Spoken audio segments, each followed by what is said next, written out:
Hey, everybody, this is Kaylee McMahon with Number One Leading Ladies, the podcast by women for women, where we work to build each other up instead of tear each other down. Today, we have a very exciting guest with us, Arleen Garza, and I'd really like her to do the introduction because I won't do it justice. I'll let Arleen go ahead.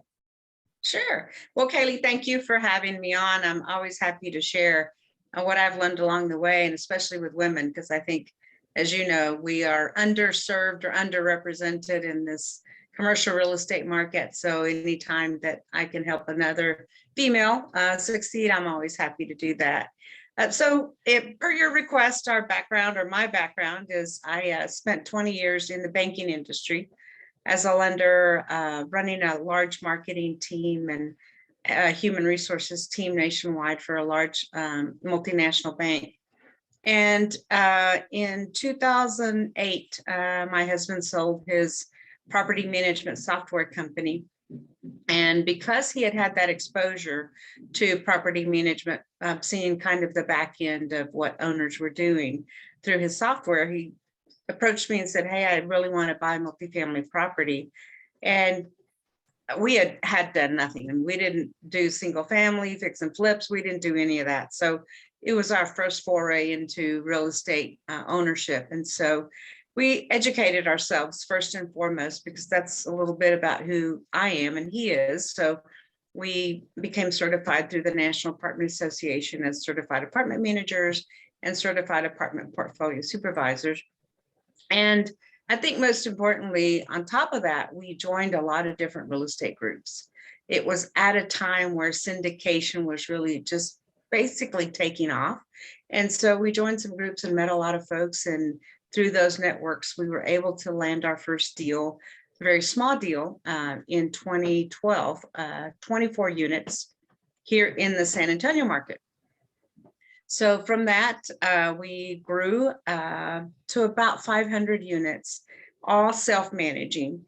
And then at that point, we're advised by a mentor to look at using third-party management. In his opinion, it would help us grow because we were so focused and so involved in the business that we were not working on our business. So at that point, 2015 or so, we turned our properties over to third-party company, and they managed them. And in that period of time, we grew it. In 2 years, we'd grown to 1,000 units, which is somewhat of the benchmark. We were told to have your own management company. So at that point, we brought everything back in-house, hired some folks, and launched our own management company. And fast forward to today, we've had 18 acquisitions, 3,500 units, and about 300 million in assets. So fully invested in multifamily real estate. That's wonderful. Thank you so much. See, I told you I couldn't do it justice. I appreciate you taking us through your background and how you got where you are. And I'll go back a little bit too. So what would you say? So typically entrepreneurs, there's so many different types of us, right? In different industries, and we create different things. A lot of people, I think, that don't make up those of us who create the jobs and who, put in the hours to create an idea and a company and bring it to life and operate it and all these things. They look at an entrepreneur as someone that can just take off time whenever they want. They can live wherever they want. They don't, anyway. And I think the reality is far different. So I guess the question would be, when it comes to what it actually took to get from an idea to, okay, I have something that's making money and giving us traction. What did it take? I mean, some of us have to take out, put their first earnest money deposit on a credit card. Some of us have to live with our parents to pull it off. Like, what did it actually take to get from an idea, like all the way to this is working and making money and traction? Sure. Well, I think the first thing, it didn't involve money. The first thing was just to get rid of the fear. I think a lot of times we're afraid of what we don't know.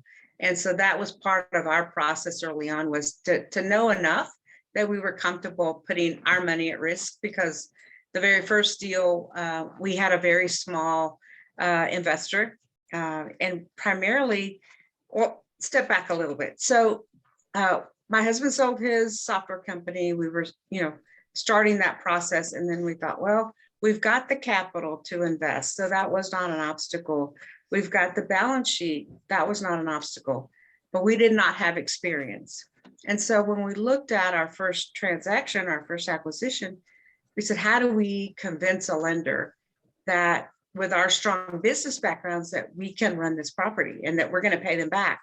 And so we did find a person in our network that we'd met who had experience in multifamily. So we asked him to come alongside us as a partner, a minority partner. And that was fabulous. We got the loan. And on top of that, he had a great list of vendors. He had some great tips and tricks that he had learned along the way. And so that gave us more confidence going into our first deal that we were going to be able to succeed. But I will tell you that it was not 100% what you expect, right? And so to give you an idea, the gentleman who sold us the property is a California investor. So very much mom and pop and absent. So when we got to the property we were buying, the pool was closed, and we found out that the pool had not been open in the last 5 years prior to that date. He drives up in a green pickup, takes out this huge suitcase, opens it right there on the hood of the truck, and there's all these papers scattered inside this big suitcase. And he says, there's all the leases, there's all the financial information that I have on this property. And we didn't know what we didn't know. We're like, we can do this, right? So we actually created the financial statements. Working with our lender, we recreated the financials and into where we had an actual T12, an actual 12 months worth of income and expenses.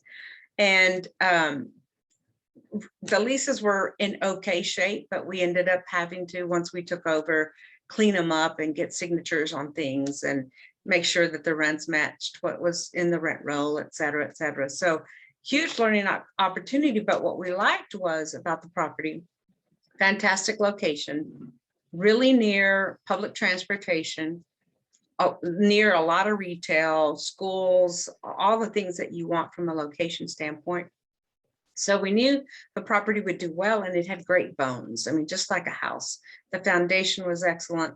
The roof wasn't in great shape, but we budgeted to replace it during, our ownership. And it was incredible to see how treating residents right makes a huge difference. Within 6 months, the whole thing was leased, and we had increased the rents, and we were rocking and rolling.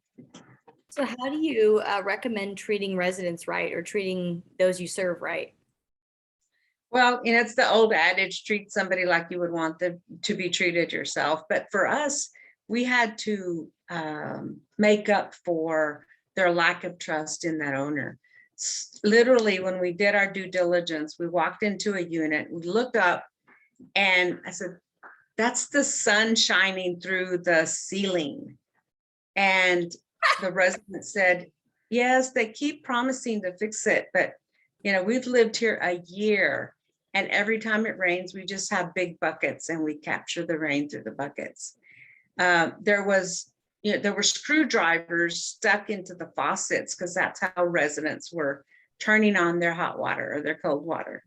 And so sometimes it doesn't take much to treat them well, other than taking care of what is wrong in their units.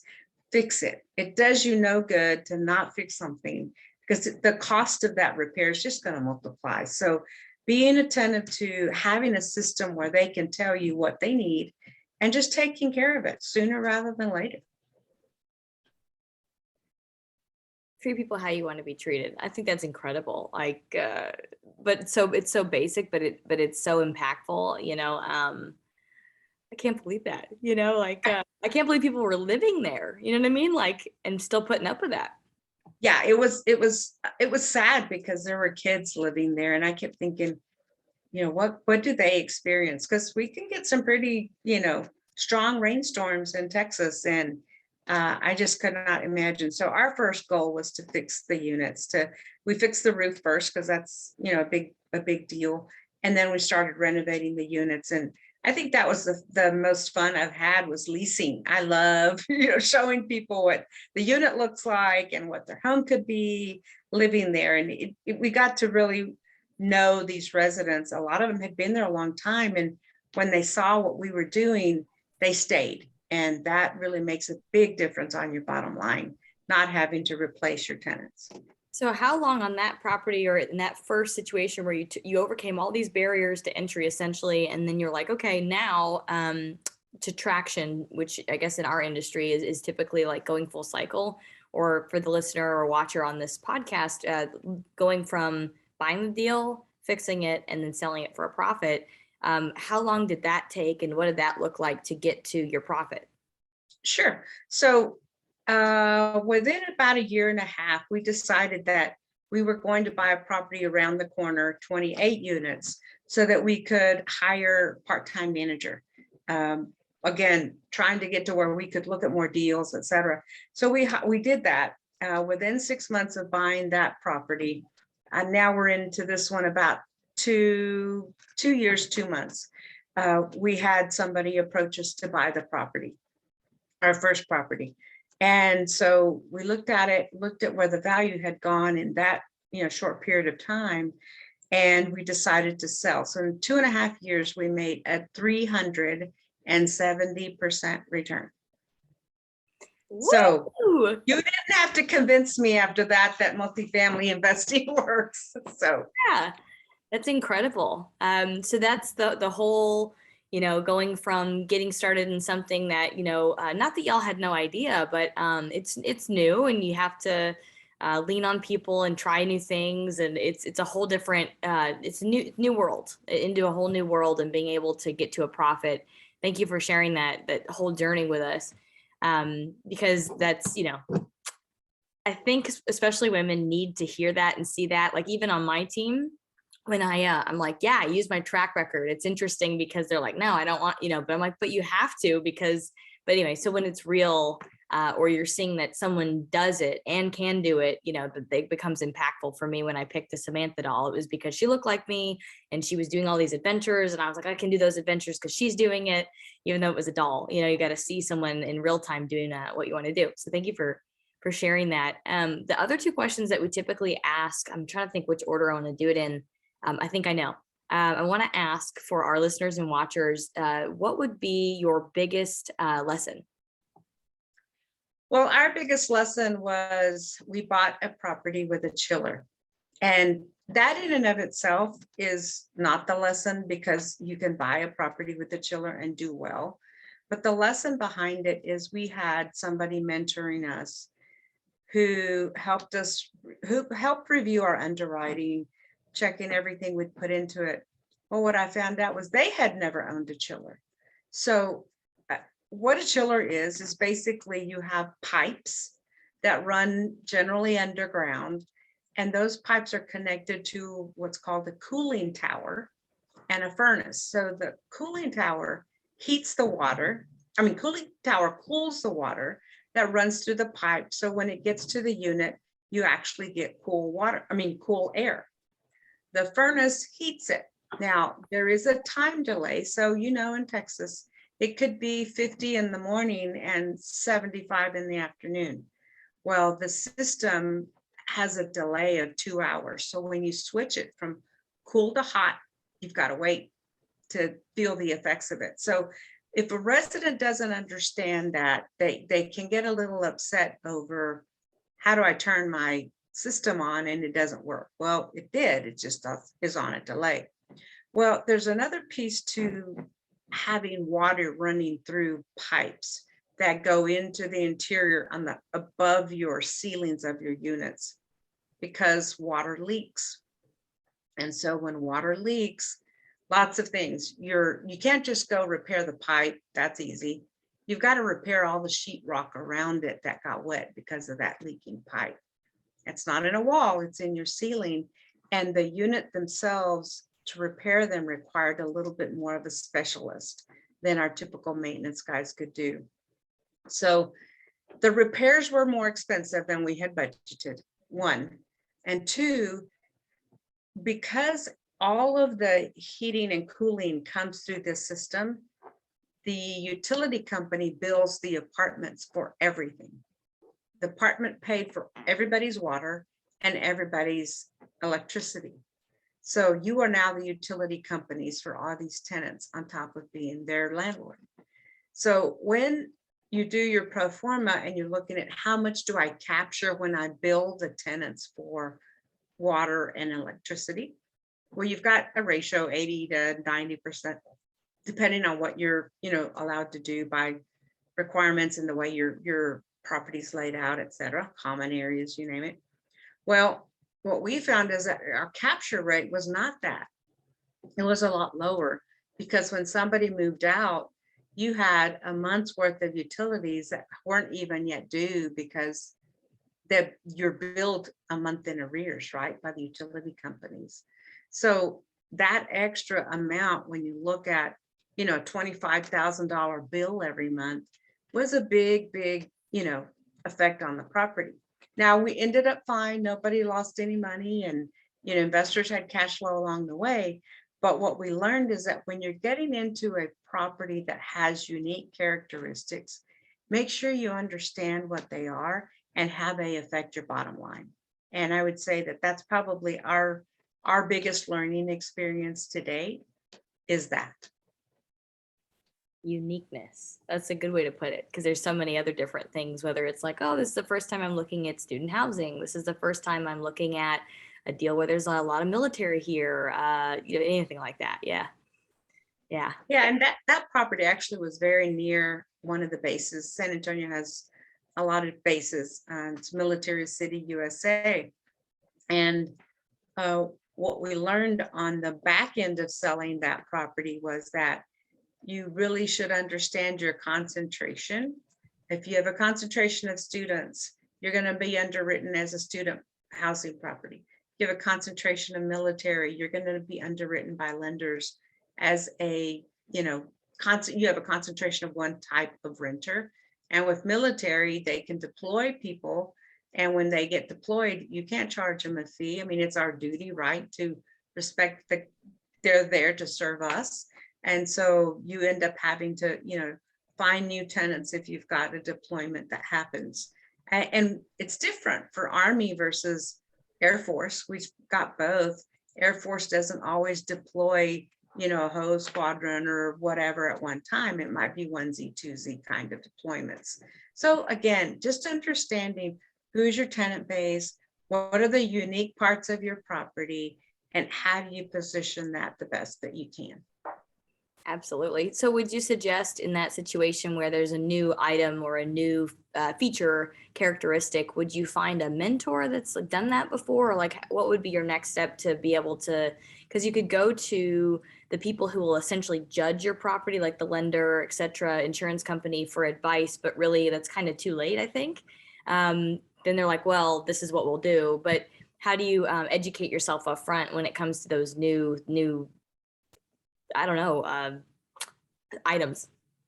Sure. Well, I think, the beauty of our world today is that there are podcasts galore. There are so many gurus out there that you can pretty well, enter something on the World Wide Web and pull up data on it. But even beyond just having a general understanding, if you do have a mentor, that's always very, very good, because you can get into more detail.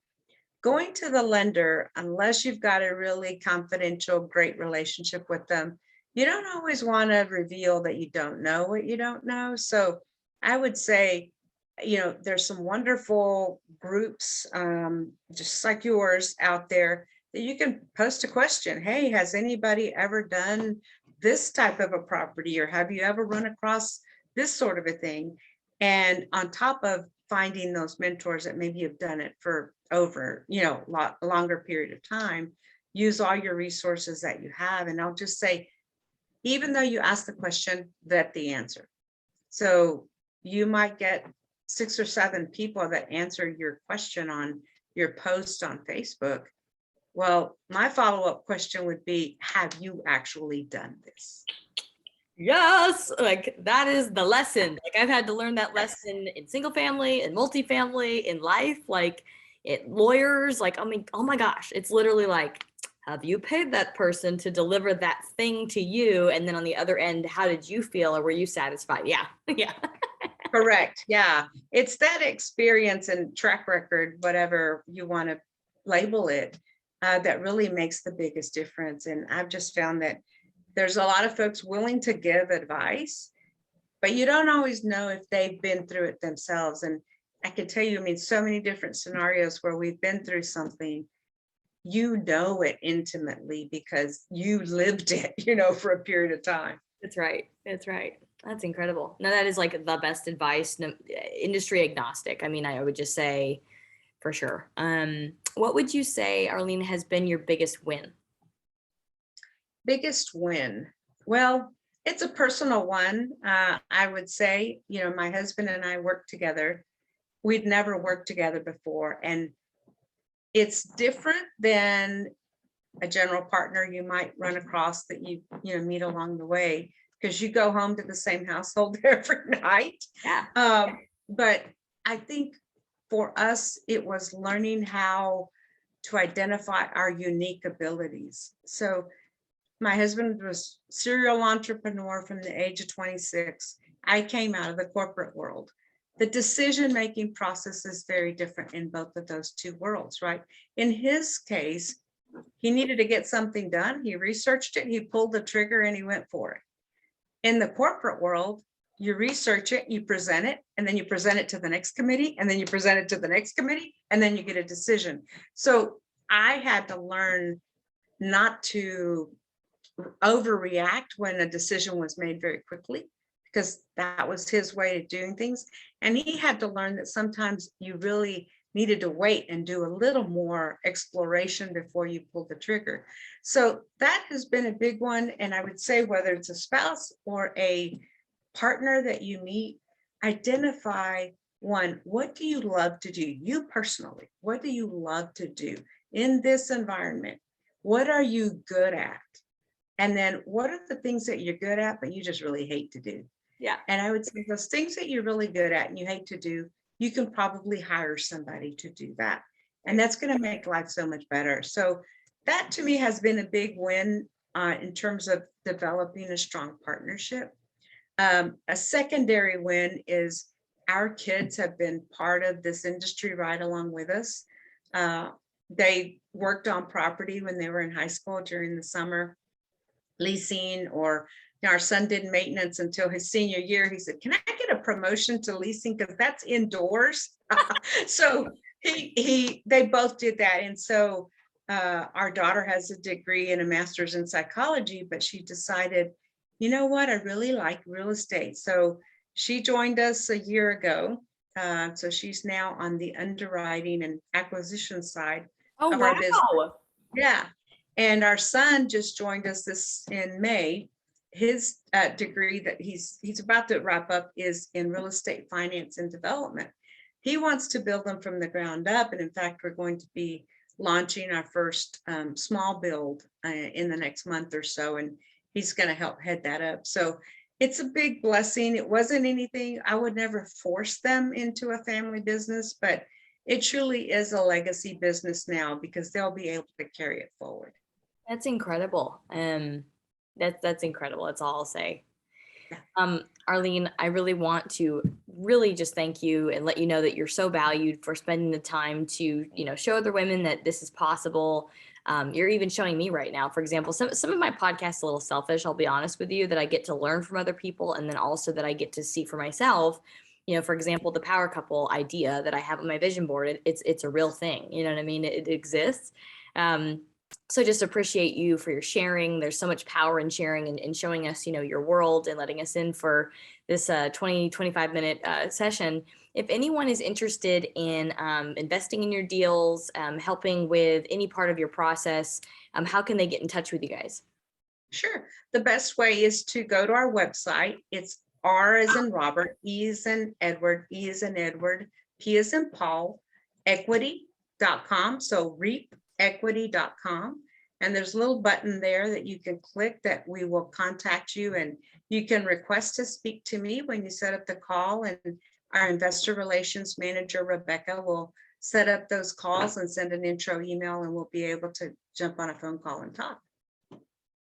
Arleen, I really appreciate you being patient and trying it again and being here today. For everybody listening, this has been Number One Leading Ladies. You already know me. Please tune in next week or watch online next week for our episodes where we work to bring women together and to build each other up instead of tear each other down. And again, thank you so much, Arleen. Well, thank you, Kaylee, for building women up. We're all in this together, and I'm so excited when I find strong ladies like you that are willing to help others. Thank you. I think that our strength really is in each other. And so the moment that we like lean on that and we're okay with that, I think the moment, wars will stop, and we can get into that to another time. I agree. Well, so happy to spend some time with you. Thank you, Kaylee. Thank you, Arleen.